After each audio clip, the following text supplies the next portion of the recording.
coisas que você, ou muitas coisas que você aplica durante a semana, mas o teste final é o jogo, é onde você vai ter a resposta. E a partir dessas respostas você vai mantendo convicção naquilo que você planejou, vai encontrando novas soluções, é o que a gente tem feito. Eu entendo a questão do tempo de treino, mas ela é um fator dentre vários fatores, né, que contribuem para isso. Mas eu acho que hoje não é um momento nem de explicar isso.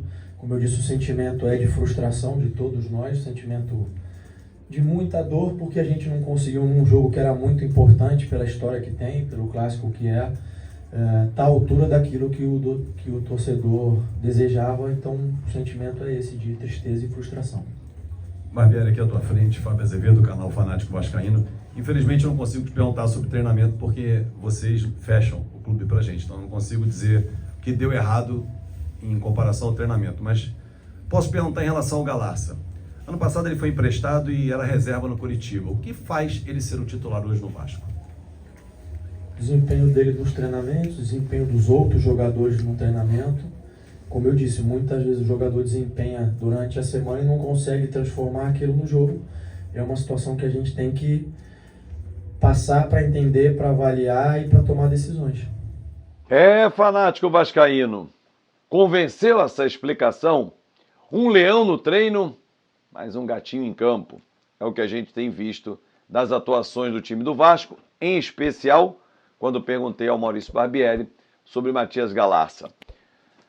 Sejam todos bem-vindos, deixe o seu like, comenta e compartilhe. A voz ainda está rouca de ontem, da decepção no Maracanã, 4-1, um atropelo que nós sofremos. Segundo tempo, se o Flamengo não tira o pé, o Vasco sofreria uma derrota mais vexatória ainda. A indignação toma conta de todo o torcedor, mas já vou fazer logo um adendo aqui, um parênteses na nossa conversa. Nada vai justificar a depredação ou qualquer tipo de agressão.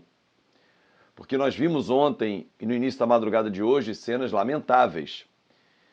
O estádio de São Januário, que é o orgulho para todos os vascaínos, sendo alvo de torcedores atirando morteiros contra o estádio, lá dentro do estádio, onde tem funcionários que estão trabalhando, atletas da base que moram lá e que ficaram desesperados ontem. O que isso vai mudar na situação do Vasco? Vai fazer o Barbieri não escalar mais, por exemplo, o Galarça? Vai fazer o Paulo Brax trazer um jogador e inscrever agora, sob pena de ele ser ameaçado? Ele vai na CBF, olha, se não escalar agora... Não. Depredar o patrimônio é jogar contra o próprio clube. E já tem tanta gente jogando contra o clube. É só você observar nas redes sociais, nos grupos em que você frequenta, torcedor. Vale a pena fazer isso com o Vasco da Gama? Você, torcedor, acha que vale a pena? Vamos refletir. Bom, vou trazer mais alguns trechos que eu julgo importantes dessa entrevista coletiva. Peço o seu like aqui no nosso canal, no nosso conteúdo, se você acha ele relevante. Se é novo, pode se inscrever aqui no canal. Ele é todo seu, ele é nosso. Foi perguntado ao Maurício Barbieri se há um limite para a melhora do Vasco, porque toda vez o processo, tudo isso vem à tona. Mas há um limite? Quando o Vasco vai entregar algo ao seu torcedor? Olha, eu entendo a pergunta, mas eu não entendo a questão do limite. Eu não coloco um limite nisso. Eu acho que o Vasco está num processo de reconstrução, está num processo inicial.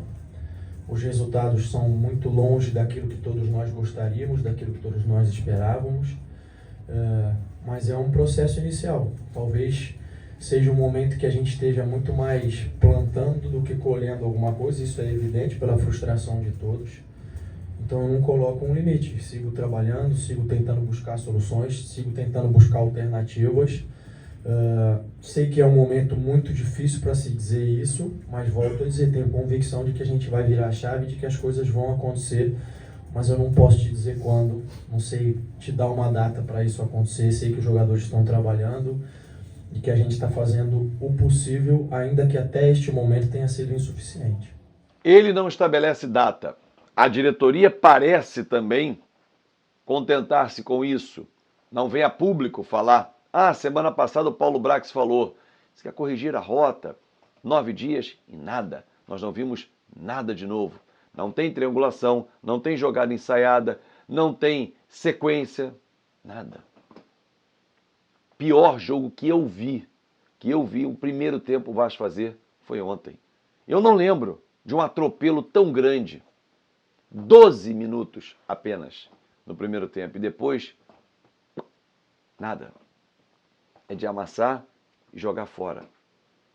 E repito, na minha avaliação, se o Flamengo não tira o pé, porque ele tem um jogo importante quinta-feira pela Libertadores, já estava liquidada a fatura, a gente tomava um sacode monumental. 7-8, que seria uma vergonha. O torcedor do Vasco, na maioria, ainda ficou no estádio. Acompanhou até o final. Mas outros foram embora. Eu não recrimino quem foi embora. Cada um tem o seu direito de sentir a sua dor. Agora, que todo torcedor do Vasco quer saber, por que da opção com 3 zagueiros? Para fortalecer o sistema defensivo? Levamos gols em todos os jogos do Campeonato Brasileiro. E dessa vez com requinte e crueldade e contra o maior rival. 4 gols no primeiro tempo. Barbieri tem uma explicação. A gente vinha de uma sequência de sofrer muitos gols. A ideia de entrar com 3 zagueiros era justamente dar mais solidez defensiva. E aí, como eu disse na pergunta anterior, eu acho que depois do primeiro gol, que foi até um gol de fora da área, não tem a ver com esse posicionamento, a gente oscilou demais emocionalmente e deu espaços para o adversário. E a gente não conseguiu encaixar o nosso jogo. Acho que é isso. Não senti que a equipe fisicamente tenha baixado o ritmo. Acho que no segundo tempo, dentro daquilo que poderia ser feito, a gente tentou igualar, tentou equilibrar, tentou criar oportunidades. O Barros só que acabou entrando, mas saindo por lesão, por um trauma. Ninguém pediu para sair por nenhuma questão física. Então acho que é isso. Agora, torcedor, se você achou que ia acordar com a notícia da demissão do Maurício Barbieri, esquece. Ele não vai ser demitido, pelo menos até domingo. Pode ser que nesse intervalo entre o jogo do Internacional e do Goiás, dependendo do próximo resultado, aconteça uma troca. Ele pedir para sair? O próprio responde. Não tive nenhuma conversa nesse sentido. Tenho convicção de que a equipe está oscilando muito mais do que nós esperávamos nesse início. A gente tem tido dificuldades maiores do que aquelas que a gente imaginava que poderia ter. Mas continuo com a convicção de que a gente vai buscar soluções e que a gente vai reverter esse quadro. Fanático vascaíno, eu digo e repito o que venho falando aqui há alguns dias. E de novo, reitero, não era o jogo de ontem que determinaria a saída ou a continuação do trabalho do Maurício Barbieri, porque eu não vejo condições. Não deu liga, não aconteceu. Em 27 pontos disputados, 9 rodadas, temos apenas 6. Somos o 19º colocado. Ah, mas vem a janela, só que até a janela tem mais 4 jogos, 3 agora, né? Internacional, Goiás e Cuiabá. E quando abrir a janela, não vai dar tempo de escrever o cara, então bota 4 jogos na sequência. Ah, mas tem o Marlon e o Andrei. Marlon machucado, o Andrei com a cabeça no Chelsea, botando o Vasco na justiça. Esquece. E aí? Vai esperar mais o quê? Ah, apanhou feio do Flamengo. Ah, se apanhar feio do Inter, não pode esperar mais nada. De novo, não há triangulação, não há jogada ensaiada, não há aproximação, não há criação, não houve a contratação. Mas o que foi entregue, dá para fazer um futebol melhor. Agora, algumas perguntas não têm resposta. Por que, sem desempenho e resultado, o Maurício Barbieri segue no Vasco? O que faz o Abel Braga hoje dentro da comissão técnica do Vasco? Quem cobra o Paulo Brax pela ausência de um volante de peso? Um jogador de criação, camisa 10? Quem cobra? É o CEO da SAF? São os executivos que estão fora do país e que aqui não respiram o Vasco da Gama? Ser torcedor ou não do Vasco nos cargos de decisão pode não fazer nenhuma diferença. Mas uma diferença sempre vai fazer, quando não há sentimento. Há a frieza dos números. E se é a frieza dos números que vai nortear o trabalho, os números do Barbieri são péssimos. Os números de alguns jogadores, as minutagens que eles estão em campo e não entregam, são horrorosos. E aí? A pergunta que se faz e que não tem resposta. Até quando? Barbieri vai ficar até a janela? Por que a janela? Não há treinador no mercado? Os nomes que estão no mercado não agradam?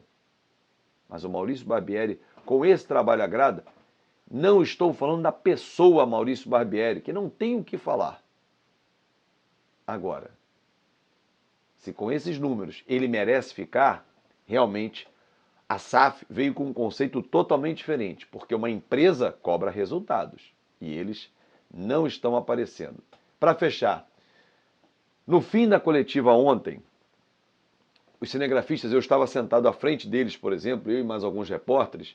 Quando acaba a coletiva, pessoal, não levanta, não levanta não. O Maurício Barbieri ouviu essa frase, esse pedido dos cinegrafistas atrás de mim e dos outros repórteres que estavam sentados no chão. E os da lateral também. Porque eles gostam de fazer aquela imagem, que chama-se imagem de apoio, treinador levantando, saindo da sala de imprensa. Ele ficou sentado. E aí os cinegrafistas falaram, não, professor, o senhor pode ir. Era só para eles não levantarem. Ele deu um sorrisinho e saiu. Essa imagem que foi frisada, que está correndo vários grupos, demonstrando uma ironia com o torcedor, um deboche com o torcedor. Eu estou explicando o que aconteceu, não estou defendendo porque eu não sou advogado do Maurício Barbieri. Ah, ele não podia estar sorrindo no momento, não pedia. Verdade. Mas o sorriso dele saiu por essa situação. Ele se sentiu surpreendido, ele achou também que ele tinha que ficar parado. E era ele quem tinha que levantar e nós, da imprensa, não levantaríamos para não atrapalhar a visão. Só isso, é uma explicação, não é defesa. Sorrir nesse momento não tem desculpa. Grande abraço e até a próxima.